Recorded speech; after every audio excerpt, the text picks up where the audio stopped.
Hello दोस्तों, welcome to exam भी में आपका स्वागत है। मेरा नाम है रवि और आज हम अपनी इस वीडियो में टॉप 50 क्वेश्चन सोशल सिक्योरिटी से रिलेटेड उनको डिस्कस करने जा रहे हैं, जो कि 2 जुलाई को होने वाले पेपर में पूछे जा सकते हैं।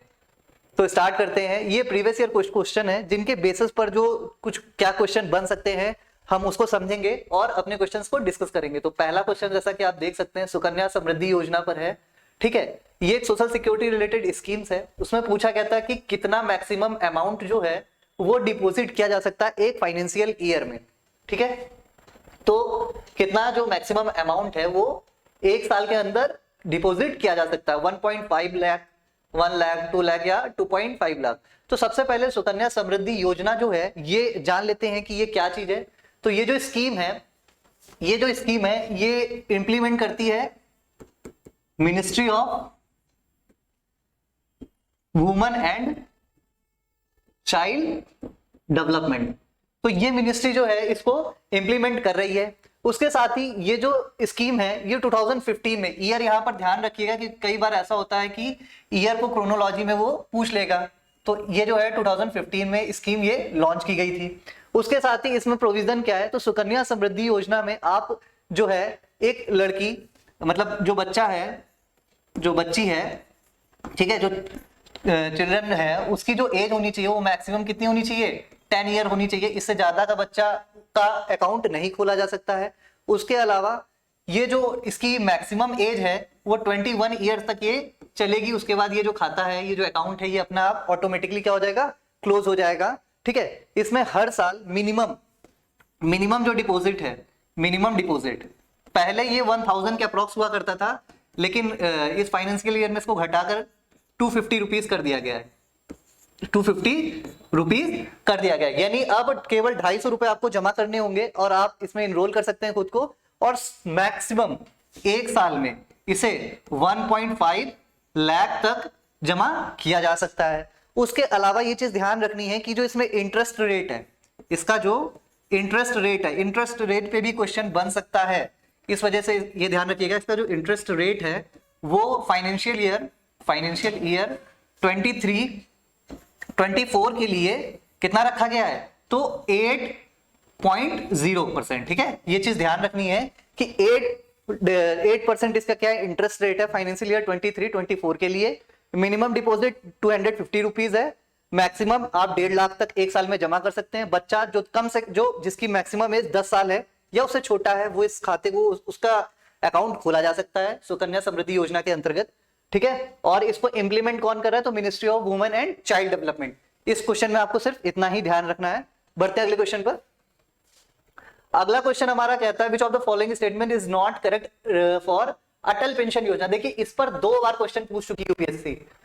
2017 में जो पेपर हुआ था ईओ का, और 2021 में, ठीक है, 2017 में भी आया है और 2021 में भी इससे क्वेश्चन आए हैं। तो पहला बोल रहा है कि there is guaranteed minimum monthly pension for the subscriber ranging between. तो ये तो स्टेटमेंट ठीक है और ये याद भी रखनी है। ठीक है, क्या पता, क्योंकि इस बार एपीएफसी का भी है और एपीएफसी थोड़ी बड़ी पोस्ट है, तो यही ना वो स्टेटमेंट में ये क्वेश्चन की जगह 3 स्टेटमेंट डाल देगा, फिर उसके ऑप्शन बनाएगा, और स्टेटमेंट में यही होंगी, बस 1-2 को क्या कर देगा, गलत कर देगा, और फिर क्वेश्चन के अकॉर्डिंग सही या गलत पूछ लेगा। तो ध्यान रखना है कि 1000 से 5000 पर मंथली क्या मिलेगी, पेंशन मिलेगी minimum. The benefit of minimum pension would guaranteed by the government of India. बिल्कुल भाई, गारंटी कौन है इसकी, गवर्नमेंट ऑफ इंडिया ले रहा है। ठीक है, तो गवर्नमेंट ऑफ इंडिया के तहत इसमें गारंटी है। उसके बाद गवर्नमेंट ऑफ इंडिया कितना इसमें देगी, तो 50% देगी सब्सक्राइबर का, या फिर 1000 रुपए, इन दोनों से जो भी क्या हो, कम हो। ये एप्लीकेबल है to all citizen of India aged above 40 years.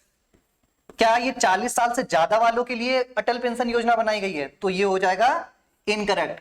और यहां पर भी क्या पूछा है, नॉट करेक्ट। ठीक है, तो ये जो कीवर्ड है पेपर में, इनको बहुत ध्यान कीजिएगा और सबसे पहले तो इनको हाइड कर लीजिए।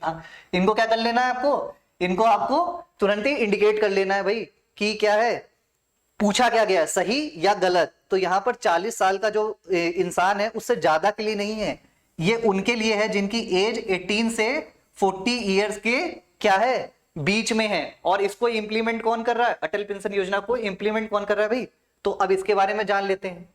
तो PFRDA pension fund regulation deposit authority जो है, डेवलपमेंट अथॉरिटी जो है, वो इसको रेगुलेट कर रही है, ठीक है। 18 से 40 साल के लोगों के लिए है, ठीक है। मंथली पेंशन मिलती है इसमें, गवर्नमेंट ऑफ इंडिया का इसमें क्या है, सपोर्ट है। अब दूसरा एक क्वेश्चन ये बन सकता है, क्या ये ऑर्गेनाइज सेक्टर के लिए भी है, ठीक है, क्या ये ऑर्गेनाइज सेक्टर के लिए भी है, ठीक है।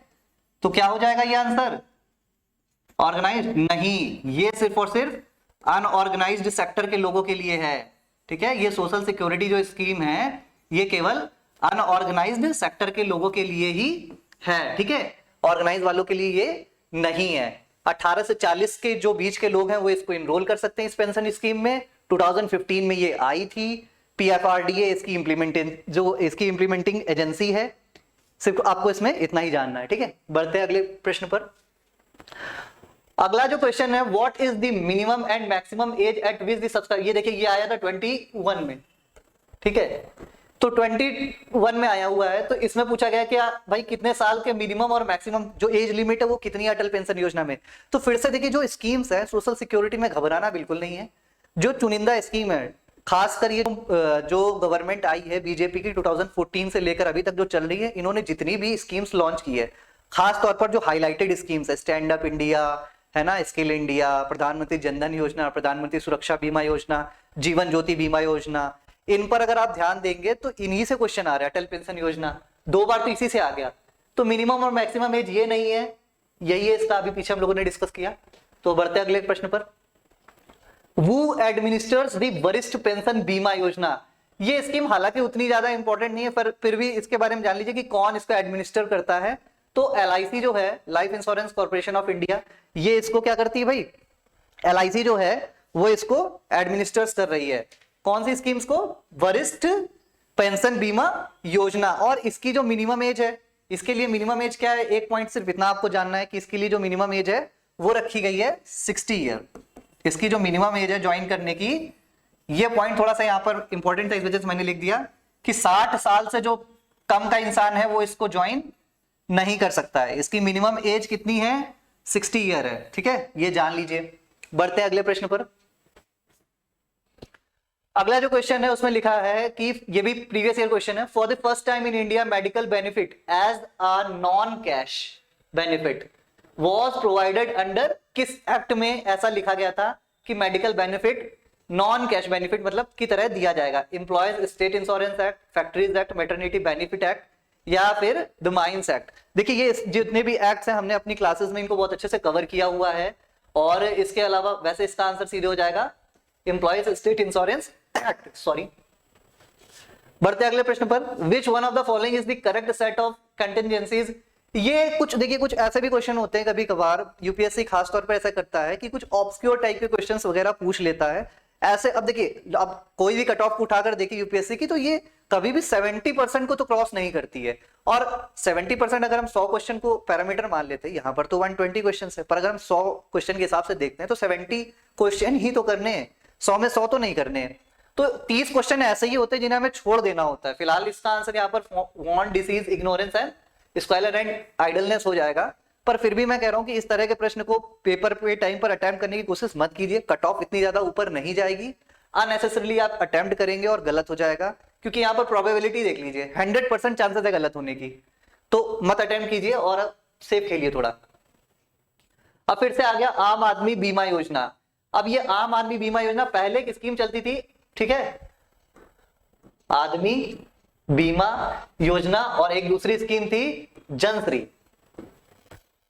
जनश्री बीमा योजना। इन दोनों को मर्ज करके बनाया गया आम आदमी बीमा योजना। कब? 2013 में, ठीक है। तो यहां पर बनाया गया और इसमें क्या बोला गया कि इंश्योरेंस कवरेज दी जाएगी, नेचुरल डेथ पर कितनी दी जाएगी, या फिर एक्सीडेंटल जो डेथ होती है या टोटल डिसेबिलिटी होती है तब क्या दी जाएगी। तो नेचुरल डेथ, वर्ड याद रखिएगा, यहां पर नेचुरल डेथ लिखा है। तो नेचुरल डेथ में तो यहां पर कितने मिलेंगे भाई, 30,000 रुपए मिलेंगे। कितने मिलेंगे? 30,000। लेकिन वहीं पर अगर एक्सीडेंटल डेथ होती है, कौन सी डेथ? एक्सीडेंटल। तो एक्सीडेंटल में जो है डेथ पे कितना मिलेगा? 75,000। और उसके अलावा परमानेंट अगर डिसेबिलिटी होती है, कौन सी डिसेबिलिटी? परमानेंट। तो परमानेंट डिसेबिलिटी पे भी कितना मिलेगा? 75,000 मिलेगा, ठीक है। तो बढ़ते हैं अगले प्रश्न पर। डिटेल्स जो बता रहा हूं इनको नोट डाउन कर लीजिएगा, इन पर क्वेश्चन दोबारा से पूछे जा सकते हैं स्टेटमेंट बेस्ड। ठीक है, ये हमारा कोर्स है ईपीएफओ का, ईपीएफओ से रिलेटेड, जिसमें हम लोग क्या कर रहे हैं, प्रीवियस ईयर क्वेश्चन का डिटेल एनालिसिस तो दे ही रहे हैं, उसके साथ ही 20 मॉक टेस्ट सेपरेट, मतलब सेपरेटली ईओ एओ के लिए अलग से, इन्फोर्समेंट ऑफिसर, अकाउंट्स ऑफिसर के लिए अलग से दे रहे हैं, असिस्टेंट प्रोविडेंट फंड कमिश्नर की जो वैकेंसी उसके लिए हम 20 मॉक टेस्ट अलग से प्रोवाइड कर रहे हैं। ठीक है, और ये है कुछ इसमें वीडियो लेसन्स भी दिए जा रहे हैं। तो हमारा कोर्स है, इसको आप देख सकते हैं, क्योंकि अभी भी 1 महीना बचा, अगर अच्छे से तैयारी करें, 12-13 घंटे अगर डेडिकेटली पढ़ते हैं तो पेपर निकाला जा सकता है, 1 डे एग्जाम है, हो सकता है। ठीक है, अब ये नेक्स्ट क्वेश्चन है, which one of the following is the amount of annual premium of प्रधानमंत्री सुरक्षा बीमा योजना। भाई कौन सी स्कीम पूछ रहा है, प्रधानमंत्री सुरक्षा बीमा योजना के बारे में, कि इसमें कितना कवर मिलेगा भाई, मतलब कितना इनको प्रीमियम देना है, एनुअल प्रीमियम कितना है एक्सीडेंट और डिसेबिलिटी कवर के लिए। तो क्या 100 रुपए देने हैं प्रति वर्ष, 50 रुपए देने हैं, 20 रुपए देने हैं, या 12 रुपए देने हैं, इसमें हमें कितने रुपए प्रति वर्ष देने हैं। ठीक है, चलिए बताइए भाई, जल्दी से कमेंट बॉक्स पे डालिए जितने भी आंसर क्वेश्चन पूछे जा रहे हैं उनको।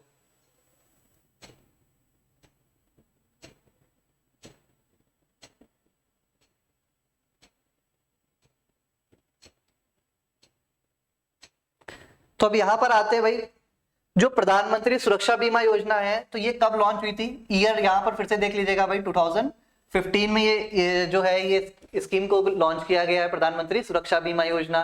ठीक है, कौन सी मिनिस्ट्री है इसकी इंप्लीमेंटिंग एजेंसी, कौन सी इसकी, मिनिस्ट्री ऑफ फाइनेंस। ठीक है, मिनिस्ट्री ऑफ फाइनेंस कह लो भाई, मिनिस्ट्री ऑफ फाइनेंस प्रधानमंत्री सुरक्षा बीमा योजना की इंप्लीमेंटिंग एजेंसी है।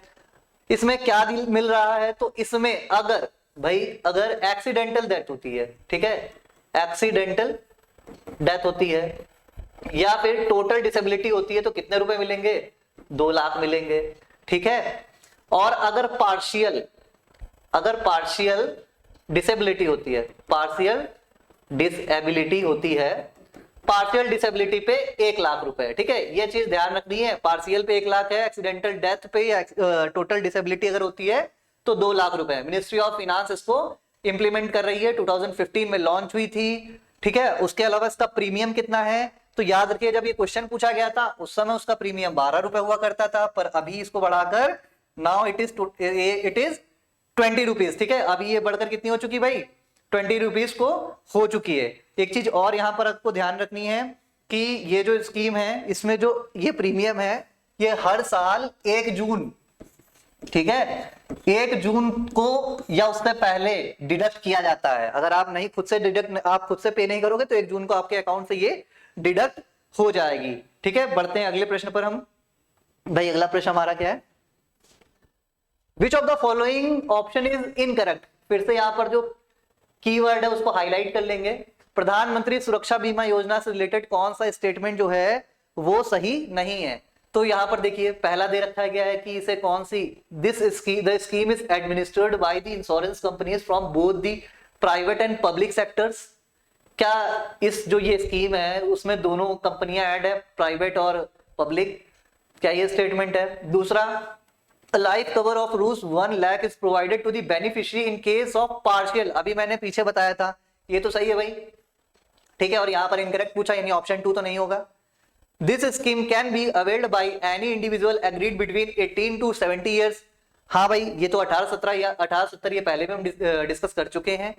उसके अलावा 12 रुपए पर ईयर इसका क्या है, एनुअल प्रीमियम है, और ये ऑटो डेबिटेड हो जाता है 1 जून या उससे पहले। तो क्या ये 12 रुपए है, अभी मैंने पीछे बताया कि नहीं, अब ये बढ़कर कितना हो चुका है, 20 रुपीज हो चुका है। ठीक है, कितना हो चुका है भाई, 20 रुपीज। तो इनकरेक्ट पूछा था, यही हो जाएगा। कुछ क्वेश्चन में कभी कभी बाकी की स्टेटमेंट ना भी पता हो तो एक चीज से हम आंसर टिक कर सकते हैं, जैसे कि यहां पर ये था। ठीक है, बढ़ते हैं अगले प्रश्न पर। Which of the following option is incorrect about the PM पोषण scheme? It was launched in September 21. इनका एम क्या है भाई, इनका एम ये है कि हॉट कुक्ड मील प्रोवाइड किया जाए बच्चों को।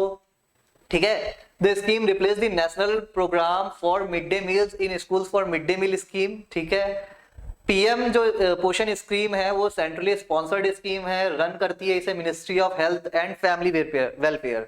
तो यहां पर सबसे पहले तो अगर आप मिड डे मील देखिए, या तो ये स्टेटमेंट सही हो सकती है या तो ये, अगर आपने अभी तक की तैयारी में मिड डे मील जो स्कीम है इसको नहीं पढ़ा है तो आपकी तैयारी को अभी मतलब 100% नहीं बोला सकता, उसको अच्छे से कीजिए, क्योंकि ये बहुत ही जो बोला जाए 5 स्टार टाइप का टॉपिक है जिसको पढ़ना तो बहुत जरूरी है।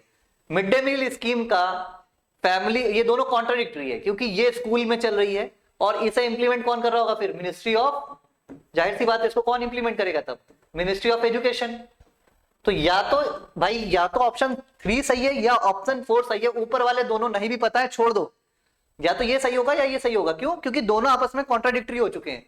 यहां पर सही क्या होगा, ये, और चौथा ऑप्शन क्या हो जाएगा, गलत। क्यों? क्योंकि इसे ministry of health and family welfare की जगह कौन रन कर रहा है, मिनिस्ट्री ऑफ एजुकेशन। तो ये यहां पर आपको ध्यान रखना है। तो ये कुछ क्वेश्चंस थे, टॉप 10 क्वेश्चन जिसको मैंने डिस्कस किया सोशल सिक्योरिटी से रिलेटेड। अभी ऐसे ही और क्वेश्चन आएंगे, जैसे उस थंबनेल पे भाई लिखा हुआ है कि top 50 mock questions for social security हम डिस्कस करेंगे, और प्रोबेबिलिटी यही है कि इनमें से ही आपको पेपर में क्वेश्चंस देखने को मिल जाए, इसलिए इन क्वेश्चंस को बार बार रिपीट कीजिए, और जो डिटेल बताई जा रही है उसको एक छोटे से पेज पर 2 से 3 पेज बनेंगे, उनको रख लीजिए लिखकर और बार बार उसको मेमोराइज कीजिए।